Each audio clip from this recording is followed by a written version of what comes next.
ഓം ശ്രീകൃഷ്ണാർപ്പണമസ്തു. എല്ലാവർക്കും നമസ്കാരം. വിനായക ചതുർത്ഥി കഴിഞ്ഞ് ഇന്നേക്ക് 5-ാം നാൾ.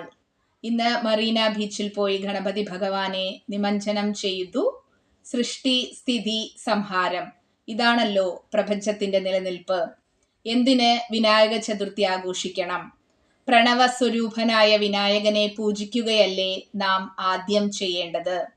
നമ്മുടെ ഒരു വർഷത്തിന്റെ ആഘോഷങ്ങളുടെ തുടക്കം വിനായക ഭഗവാനിലൂടെയല്ലേ ആവേണ്ടത്. നമ്മുടെ മുന്നോട്ടുള്ള ജീവിതപാതയിൽ തടസ്സങ്ങളില്ലാതെ പോവാൻ ഇതിലൂടെ കഴിയും. നമ്മുടെ ഭവനത്തിൽ വിനായകനെ ആനയിക്കുന്നു. നമുക്ക് തന്നെ വിനായക പ്രതിമ മണ്ണിലുണ്ടാക്കാം. പ്രസാദങ്ങൾ ഉണ്ടാക്കി സമർപ്പിച്ച് നമുക്ക് പ്രാർത്ഥിക്കാം. നമ്മുടെ ഭൗതിക ആവശ്യങ്ങളും ഭഗവാനോട് പറയാം. 3-5 ദിവസങ്ങൾ വീട്ടിൽ വെക്കണം എന്നുള്ളതാണ്. ഇപ്രാവശ്യം 3-ാം ദിവസം വെള്ളിയാഴ്ച ആയതുകൊണ്ട് ഞായറാഴ്ചയായ 5-ാം ദിവസം തിരഞ്ഞെടുക്കുകയാണ് ചെയ്തത്. അതിനുശേഷം കടലിൽ നിമഞ്ജനം ചെയ്യാം. പുഴയോ അരുവിയോ വെള്ള സാന്നിധ്യമുള്ള എവിടെയും ചെയ്യാം. ഇതിനൊന്നും സൗകര്യമില്ലെങ്കിൽ ഒരു പാത്രത്തിൽ വെള്ളമൊഴിച്ച് അതിൽ ലയിപ്പിക്കാം. ആരുടെയും കാൽപാദങ്ങൾ സ്പർശിക്കാത്ത സ്ഥലത്ത് നിക്ഷേപിക്കാം. നിമഞ്ജനം ചെയ്യേണ്ടതുണ്ടോ? തീർച്ചയായും ഉണ്ട്. പഞ്ചഭൂതങ്ങളാൽ നിർമ്മിതമായത് പഞ്ചഭൂതങ്ങളിൽ തന്നെ ലയിച്ചു ചേരേണ്ടതാണ്. ഇവിടെ ഒരു കാര്യം ഓർമ്മ വരികയാണ്. വിനായക ചതുർത്ഥി ദിവസം ചന്ദ്രനെ നോക്കരുതെന്ന് കഥ കേട്ടിട്ടുണ്ടല്ലേ? എന്താണ് അതിന് പിന്നിൽ?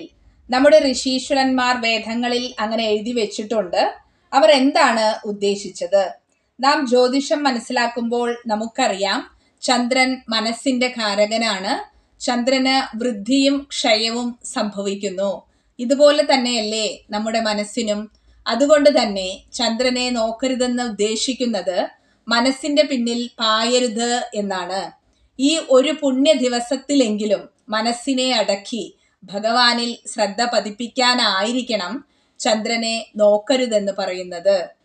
നമ്മുടെ ആഘോഷങ്ങൾ പുച്ഛിക്കുന്നവരോട് ഒന്നേ പറയാനുള്ളൂ: ശാസ്ത്രം മനസ്സിലാക്കിയതിനു ശേഷം മാത്രം വിമർശിക്കുക എന്നുള്ളതാണ്. ധാരാളം പ്രസാദങ്ങൾ ഈ ദിവസം ഉണ്ടാക്കുന്നു.